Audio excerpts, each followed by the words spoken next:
Good afternoon. How are you doing, Sarah? Good. How are you? I'm doing well. Can you introduce yourself and tell me a little bit about your business?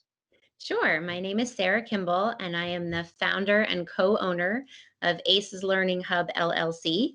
We are an education based staffing company that seeks out professional educators to be placed in family and students' home to support and facilitate learning at home with the homeschool district. And when did you form ACES? ACEs started to become a vision pretty much when the pandemic started. I met with some colleagues. We were concerned about our own kids, which also is our school kids, and how are we going to instruct them from home? How are they going to be able to socialize with each other? How are we going to continue to close the gaps of learning? So this was kind of brought out and talked about, with a lot of my closest friends and colleagues. And we just started writing things down on paper. And then I just started really kind of developing the plan from there. Can you explain what it is that ACES does? Yes, so ACES screens teachers that have teaching certificates or paraprofessionals. We interview them and we screen them, make sure all the clearances are ready to go. And then we also have families that are in need in multiple communities right now that their children are at home on a hybrid schedule or completely virtually learning all day. And we match essentially a teacher with a family. So for us, it's a little bit more personal. I like to get to know the family's needs for the children. What are their struggles? What are the things that our families are looking for, as well as the expertise as a various array of teachers that I'm interviewing right now as well, and kind of making the best match possible that we can. And is ACES different than other organizations which might only plant a single teacher with a single family? I don't honestly know of any other staffing agency that's placing teachers right now. I know of a few that are kind of advertising and saying we may have teachers, we have babysitters to cover while parents are at home.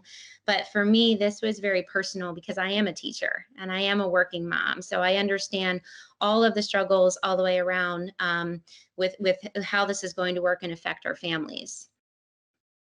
And what's your background in education that makes you uniquely qualified to run ACES? I am a graduate of Penn State, and I have an elementary education degree, K through 6 certification. I received my master's degree from Wilkes University as a reading specialist and instructional coach. I've taught at colleges and universities. I opened and licensed 2 private schools and designed a curriculum for special needs children. So for me, the parent's journey and how we can support the child through their educational journey at home and in school is pretty much makes up my body of work. It's what I'm passionate about. I like to know and feel that it's kind of like our responsibility as teachers, educators, community members to ensure that our kids are learning and they're growing and they feel they don't feel the stress, especially with everything that we're facing today. And how can we continue to ignite that in them so they love learning and they're getting what they need as well. And what is ACES doing to try and make its services available to the most number of people possible? Right now, we have a lot of different. I have a lot of different personal friends that are expertises in their own fields, whether it's marketing, advertising, web development, and they also all believe in kind of this mission of supporting our children in our communities. So together, we're all working as one big cohesive team, and they are creating advertising for teachers. We're working with colleges and universities to reach into alumni networks to find quality candidates. We are spreading this out on social media. I know there's a lot of different schools that are changing plans recently. So just, reaching out into different mom networks and saying, hey, we're here. This might be an option for you. That's kind of where we're at right now. It's kind of spreading and taking on a life of its own. But we're hoping that within every community, if there's a parent in need, that we're hoping that eventually it might not happen as quick as families are hoping, but we are going to work really hard to find a teacher in that area. And can you tell me what it is when someone refers to pod learning? Is this something you're involved in? Yeah, so I think from a teacher standpoint, the word pod is kind of a little bit of a trendy word. Typically, we say small groups in schools. So that could mean anywhere from 2 to 5 small, a very small group of children. This benefits the teacher because it's less exposure to a teacher going into a school district every day. They feel like they can be part of a solution to guide those children through a year of their learning. That teacher can also work cohesively as a team member with the teacher providing the instruction in a virtual learning model or a hybrid model. So it's basically an all hands on deck approach. And does this make your services a little bit cheaper for families? It does, yes. And what are the goals of ACEs going forward?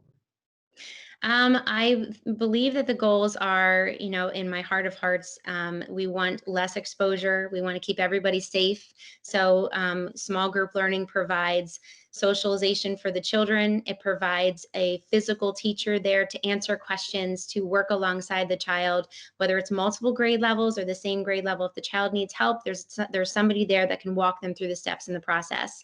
It's less exposure for the teacher. It's more direct instruction for the students that are learning. It creates, again, a team approach for the teacher doing a virtual model. It's less stress for the parents that need to go to work right now and don't know how they're going to find the time or the means to educate their children fully at home and be able to hold on to their jobs as well.